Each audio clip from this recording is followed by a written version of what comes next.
Hey friends, Corey here. Today we're taking a look at the Yeti smash attack at Town Hall 12, guys. This is a good way of taking advantage of all those multi-target infernos, alright? They can lock onto and take out those bowlers, sure, but the multi-target infernos that is the meta at Town Hall 12 is going to allow your heroes to stay alive for a really long time in the core of a base, getting maximum value all the way through to the backside. And of course, he's starting it off with a Grand Warden Walk on the right-hand side. That's some free funneling you get there. You're already bringing the healers, already bringing the Warden. Might as well get a free funnel out of it. Super Goblins funnel the other side, man. That is the troop I always choose when my super wall breakers are on cooldown, is Super Goblins, because they are so OP at funneling and always able to give donations to my clan as well. Now look at what we got right here, man. Look at the rest of this base, all right? We got two entry points, one right here, but the channels are going to bring them to the same spot right in here. So we could open up most of this base with a single jump spell placed right on top of this building, but he's going to bring quakes, because quad quakes are going to open up this section over here, and more importantly, they're going to get half damage on all these high hit point structures in here, including that town hall and the clan castle. Watch how fast this town hall is going to go down once he drops these quakes.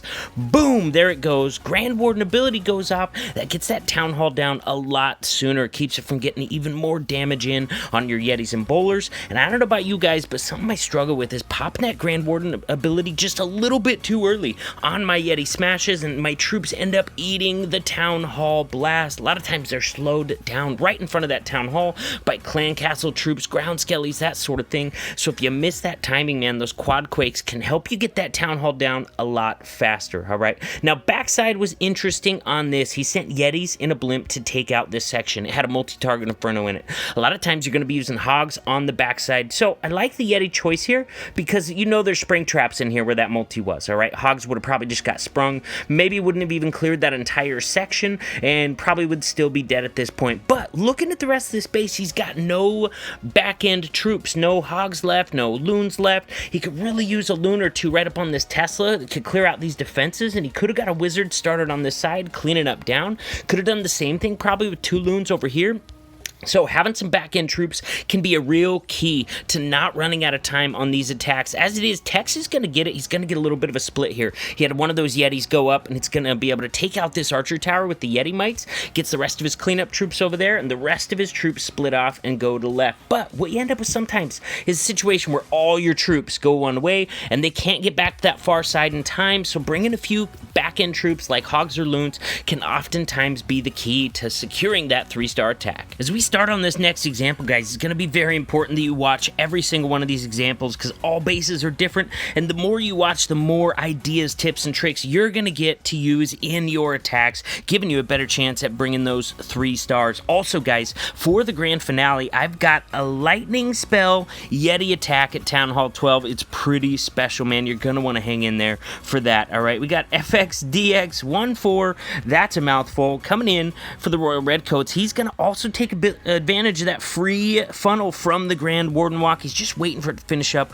with those air skellies so it can step in. Looks like he's looking to get a second layer funnel. Grab this cannon and this wizard tower, all right? That can be really helpful from keeping your bowlers from walking around a base. If they have buildings they can reach on the edge, then they're likely to walk around the base. But when you secure that second layer funnel, take out the buildings behind the wall, bowlers have absolutely nothing to walk over on this side for, so you know they're going to go into the base with the rest of your troops, guys. This attack really only has 3 things to it, all right? You got funnel, pathing, and back end, all right? And he's got that beautiful funnel made up there with the Grand Warden. Now, the funnel on this side's already made. Look at this double wall space with the dead space right here. Bowlers cannot reach more than 1 tile away behind a wall, so they will not even think about walking around because they can't reach the wizard tower, they can't reach the archer tower from outside this double space wall. So the funnel on this side is already established. He didn't have to do nothing to funnel that bottom side, and that's why I love this attack for this base. Once again, we got quick spells coming in. Look at that Town Hall.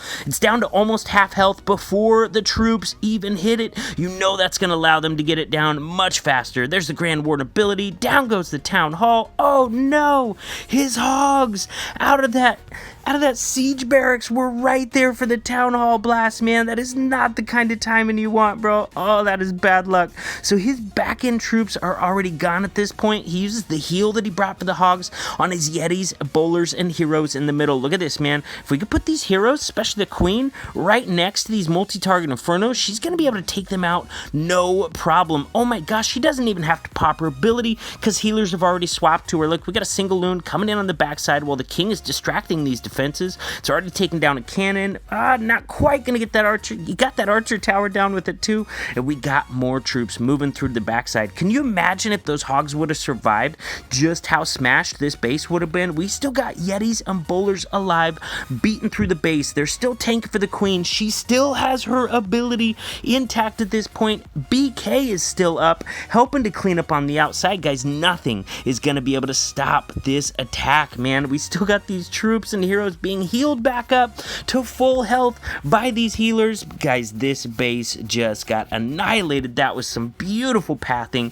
through the core of that base. All right, guys, on our next one, looks like we got fxdx 14. Once again, looks like he is a big fan of the Yeti smash attack, and obviously six-packing in this war, he's gotten very proficient with it. Here we go. We got a Grand Warden right down here. It's time to get those healers on him. He is taking damage already, and I'm guessing, man, he's gonna drop the king maybe right here to walk this way and establish that other side of the funnel. I know that's what I would do. Maybe he's gonna use a baby dragon, though. Maybe use the baby dragon to take this out, and then he can have the king start here and walk into the entry, so his king not only helps establish the rest of the funnel, but also can go into the base. All right, looks like he's just using the king for the funneling, so king is going to be walking to the right, but, you know, even though he's not able to go into the base, that's still what I usually choose to do with him, just because he usually clears so much more outside buildings. You really prevent the chance of all your yetis and bowlers bouncing out outside of the base. Now, let's see if any of these bowlers are going to go over there for the wizard tower. This is what I was talking about on that first attack with that second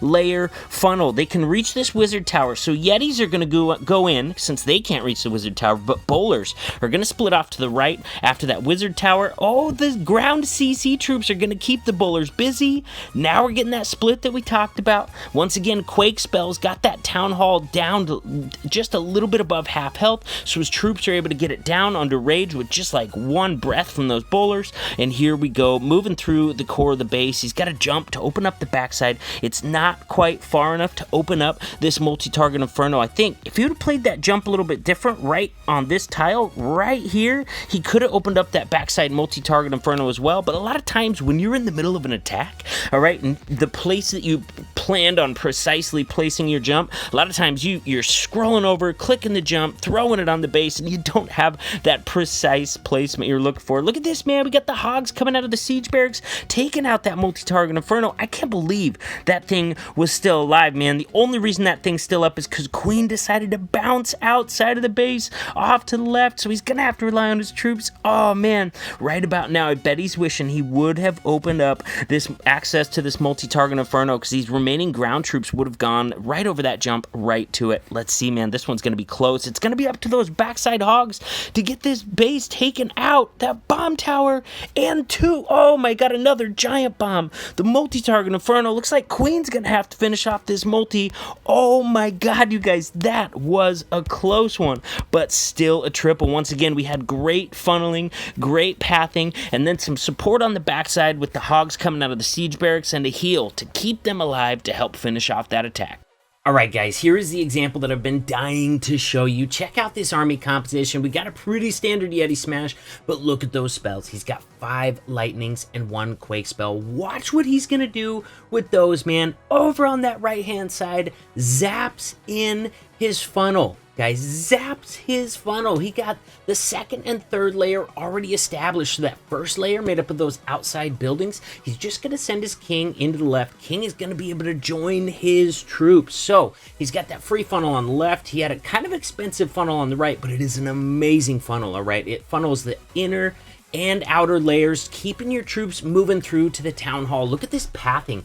that he's starting to set up straight to the Town Hall. Now, worth noting, if you're going to use that many spells on zaps, you got to make up for it somewhere else. Look at this composition. He's got 2 super wall breakers in there. He does not have enough spells left over to bring multiple jumps or quake, hit the walls open on this base, so he's going to have to super wall break through the first 2 layers, saving himself what would have been a jump spell used right there. Now, fast forward just a little bit deeper into the base after those first 2 layers, and he's going to get really good access to the rest of this base with just 1 jump spell. Now, he's not going to open up access to the ground to the Town Hall, but he's going to put troops right next to it. So between the bowlers, Yeti Mites, and Queen, they should be able to get that Town Hall down by reaching over the wall after it, no problem. Now, as far as spells, he's got 2 rages to move his troops through the core, which is kind of the minimum. You don't want to end up getting burned up by the Town Hall without a rage spell to get it down a little bit quicker. But because he used so many spells to zap in that perfect funnel and that perfect pathing, he does not have a heal to support the hogs.